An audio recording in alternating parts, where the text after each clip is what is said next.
Hello guys, welcome to PD cricket channel. বন্ধুরা, IPL এর league পর্বে শেষ খেলা আজই হবে কেকেআর এবং রাজস্থান রয়্যালসের মধ্যে, যেখানে ইতিপূর্বেই দুটি টিম প্লে অফে কোয়ালিফাইড করে গেছে। কেকেআর আছে 1 নম্বর পজিশনে এবং রাজস্থান রয়্যালস আছে 2 নম্বর পজিশনে। লাস্ট ম্যাচে রাজস্থান রয়্যালস কলকাতাকে 2 রানে হারায়। এই ম্যাচে রাজস্থান রয়্যালসের হয়ে খেলবেন না জস বাটলার ও সিমরন হেটমায়ার।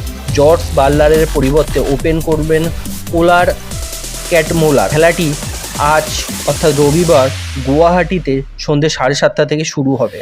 আজ পর্যন্ত কলকাতা ও রাজস্থান রয়্যালসের মধ্যে 29টি ম্যাচ হয়েছে, যেখানে কলকাতা জিতেছে 14টি এবং রাজস্থান রয়্যালস জিতেছে 14টি এবং একটি খেলা হয়নি। পয়েন্ট তালিকা দেখলে কলকাতা 13টি ম্যাচের মধ্যে 9টি জিতে 19 পয়েন্ট, অন্যদিকে রাজস্থান রয়্যালস 13টি ম্যাচের মধ্যে 8টি জিতে 16 পয়েন্ট। এবার আমি রাজস্থান রয়্যালসের প্লেয়িং 11 ঘোষণা করব। প্রথমেই যিনি আছেন তিনি হলেন যশস্বী জয়সওয়াল। 13টি ম্যাচ খেলে 348 রান করেন। দ্বিতীয় প্লেয়ার হিসাবে আছেন জস বাটলারের পরিবর্তে কোলার ক্যাটমোলার। তৃতীয় প্লেয়ার হিসাবে আছেন সঞ্জু স্যামসং। 13টি ম্যাচে তিনি 504 রান করেন। চতুর্থ প্লেয়ার হিসাবে আছেন রেহান পরাগ। 12টি ম্যাচে তিনি 531 রান করেন। পঞ্চম প্লেয়ার হিসাবে আছেন ধ্রুব জুয়েল। 9টি ম্যাচে তিনি 131 রান করেন। ষষ্ঠ প্লেয়ার হিসাবে আছেন রুবেল পাওয়েল। 5টি ম্যাচে তিনি 81 রান করেন।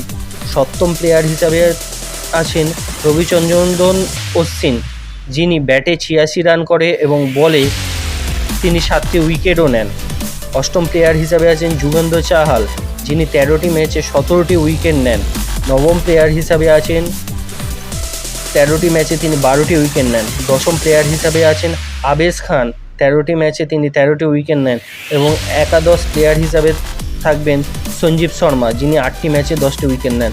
তো বন্ধুরা, আপনারা কেকেআর ও রাজস্থান রয়্যালসের মধ্যে কোন টিমকে সাপোর্ট করছেন দয়া করে কমেন্টে জানাবেন, আর প্লিজ বেল আইকন চেপে চ্যানেলটিকে সাবস্ক্রাইব করে দেবেন। ধন্যবাদ।